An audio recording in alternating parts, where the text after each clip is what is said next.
Hi అండి, అందరూ ఎలా ఉన్నారు? నేనైతే చాలా బాగున్నానండి. ఇంకొచ్చేసి వంట అయితే చేస్తున్నానండి. ఇవి వచ్చేసి సోయా గ్రాన్యుల్స్ అండి. ఇంక వీటితో అయితే చేస్తున్నాను. సోయా గ్రాన్యుల్స్ అంటే పాలకూర రెండు కలిపి అయితే నేను చేస్తున్నాను. పాలక సోయా బుజ్జి అండి. ఇంకైతే స్టవ్ మీద అయితే వాటర్ అయితే పెట్టుకున్నానండి. కొంచెం వాటర్ అయితే పెట్టుకొని అయితే గోరువెచ్చగా అయితే కాగనివ్వాలండి. అవి కాగాక ఇప్పుడు చూపించాను కదా, అవి అయితే నేను దీంట్లో అయితే వేసేసుకుంటున్నాను. గోరువెచ్చగా ఉంటే చాలండి. దాని తర్వాత వాటర్ గట్టిగా అయితే పిండేసుకోవాలి. కొంచెం ఇంకా వాటర్ వేసుకొని అయితే నేను గట్టిగా అయితే పిండేసుకుంటానండి. ఇంకా కొంచెం చల్లారని కొంచెం గోరువెచ్చగా అయితే వేసుకున్నాను కదా, కాలుతో కొన్ని వాటర్ అయితే కలుపుకొని నేను గట్టిగా అయితే పిండేసుకుంటున్నాను. మొత్తం అయితే పిండేసుకుంటున్నానండి. ఇలాగా సేమ్ మన మిల్ మేకర్ టైప్ అండి. ఇది కూడా మిల్ మేకర్ లాగే. చాలామంది ఇది ఆన్లైన్లో దొరుకుతాయండి, లేకపోతే సూపర్ మార్కెట్లో కూడా దొరుకుతుంది. చాలా మంచిదండి పిల్లలకి పెట్టడం అయితే. నేను ఆల్రెడీ పాలకూర కూడా వేస్తున్నాను కదా, చాలా మంచిది అనమాట. ఇలా అయితే వచ్చింది. నేను గట్టిగా అయితే పిండేసుకున్నాను. సేమ్ కీమా టైప్లో ఉంది కదండి, మటన్ కీమా టైప్లో, కానీ టేస్ట్ అయితే అదిరిపోతుందండి. ఇంకొచ్చి నేను పాలకూర అయితే కట్ చేసుకున్నాను. అంటే చిన్న చిన్న ముక్కలు కట్ చేసుకుని అయితే కడిగేసుకుని అయితే పక్కన పెట్టుకుంటున్నాను. ఇవైతే పక్కన పెట్టుకుని 2 ఉల్లిపాయలు అయితే తీసుకుంటున్నానండి. 2 ఉల్లిపాయలు, పచ్చిమిర్చి అయితే తీసుకుంటున్నాను. కడిగేసి అయితే పక్కన పెట్టేసుకున్నానండి. ఇంకొచ్చేసి పచ్చిమిర్చి, వెల్లుల్లి అండి. వెల్లుల్లి అయితే కొంచెం ఎక్కువనే వేసుకోవాలి. కచ్చపచ్చ దంచుకొని అయితే పక్కన అయితే పెట్టేసుకున్నాను.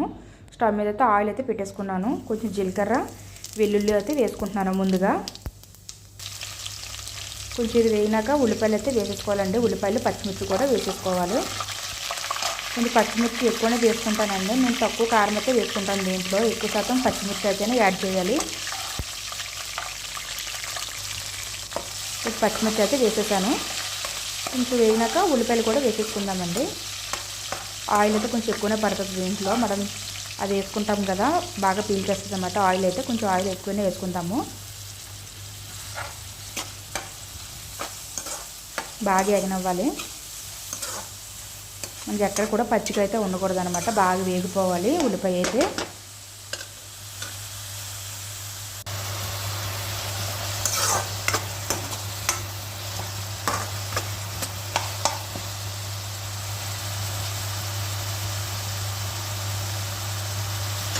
బాగా వేస్తున్నానండి. కొంచెం పసుపచ్చి వేసుకుంటాను. ఇలా వేగింది కదా, కొంచెం పసుపచ్చి వేసుకుంటాను.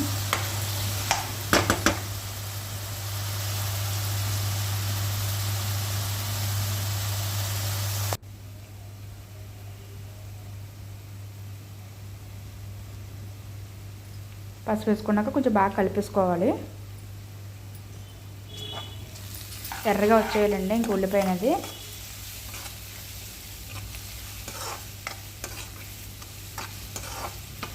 పిల్లలకైతే బాక్స్ మార్నింగే పెట్టేశానండి. ఈరోజైతే టిఫిన్కి దోశలు అయితే వేసాను. వాళ్ళ లంచ్కి దోశలు కావాలంటే నేను ఇంకా దోశలు వేసి పంపించేసానండి. ఇంకా తాపిగా అయితే వంట అయితే చేసుకుంటున్నాను అనమాట.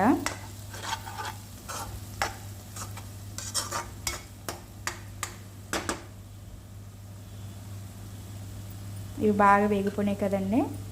సోయా గ్రాన్యుల్స్ అయితే ఇవి దీంట్లో అయితే వేసేసుకుంటున్నాను.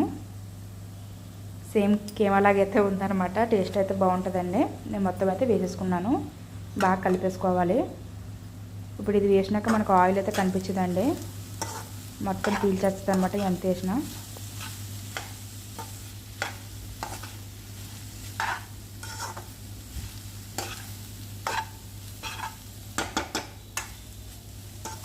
బాగా ఒక 10 నిమిషాలు అయితే ఇలాగే నూనెలో మగ్గనివ్వాలండి.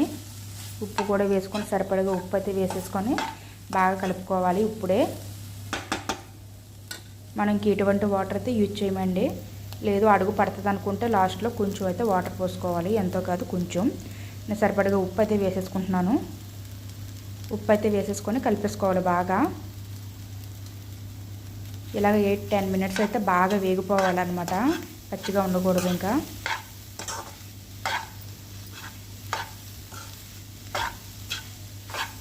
చాలా మంచిదండి ఇది. పిల్లలకైతే పెట్టాలి కంపల్సరీ ఎప్పుడైనా సరే. చపాతీలో కూడా చాలా బాగుంటుందండి ఇది. మా పిల్లలైతే 3:30కి అయితే వస్తారు కదా, ఎలాగో టిఫిన్ అయితే తింటారు, అన్నం పిల్లలు కాబట్టి రాగానే అయితే పెట్టేస్తాను వాళ్ళకి.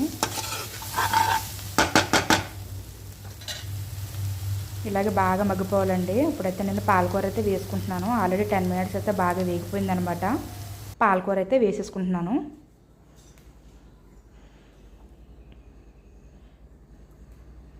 నాలుగైదు సార్లు కడిగానండి. శుభ్రంగా కడుక్కొని అయితే గట్టిగా పిండేసి వేసేసుకుంటున్నాను. బాగా కలిపేసుకోవాలి.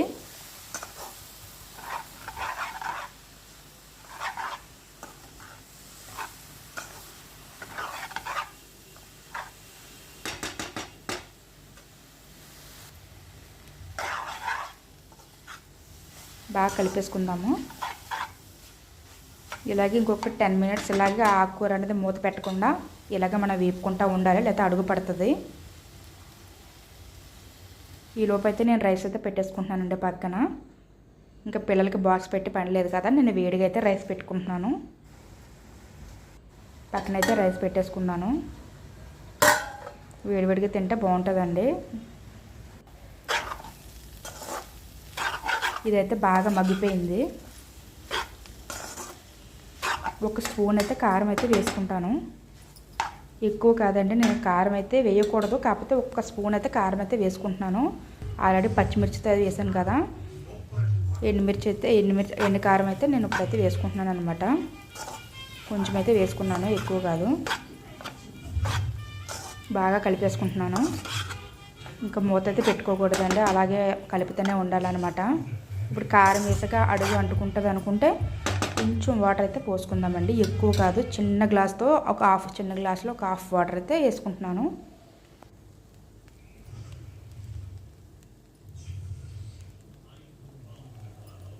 కొంచెం ధనియాల పొడి అయితే వేసానండి. ఇది కూడా వేసుకొని అయితే బాగా కలిపేసుకుంటున్నాను.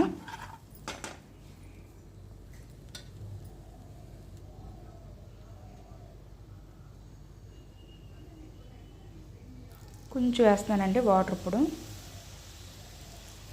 ఎంతో కాదండి, కొంచెం మనకు అడుగు పట్టకుండా ఉండడానికి అనమాట. ఆకుకూర వేసాను కదా, బాగా మగ్గిపోవాలి. కొంచెం అయితే వేసుకుంటే అడుగు అనేది అంటది అనమాట.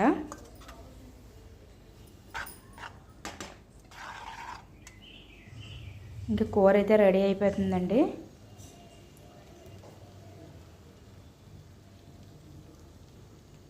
బాగా మగ్గిపోయిందండి కూర అయితే. నేను ఇంకా స్టవ్ అయితే ఆపేసుకుంటున్నాను. చూసారా, ఇంక ఎక్కడ అడగంటలేదు అనమాట. అందుకే కొంచెం వాటర్ అయితే పోసాను, లేకపోతే వాటర్ కూడా అవసరం లేదనమాట దీనికి. ఇలాగే సరిపోతుంది. దీంట్లో ఫ్లేవర్ అయితే వెల్లుల్లి అయింది. మెయిన్ వెల్లుల్లి చెదగొట్టేసుకుంటే చాలా బాగుంటుంది అనమాట. కూర అయితే రెడీ అయిపోయిందండి. స్టవ్ అయితే ఆపేసుకుంటున్నాను. ఈ వీడియో మీకు నచ్చితే లైక్ చేయండి. కొత్తగా నా ఛానల్ చూస్తాం వల్ల సబ్స్క్రైబ్ చేసుకోవడం మర్చిపోవద్దు. బాయ్.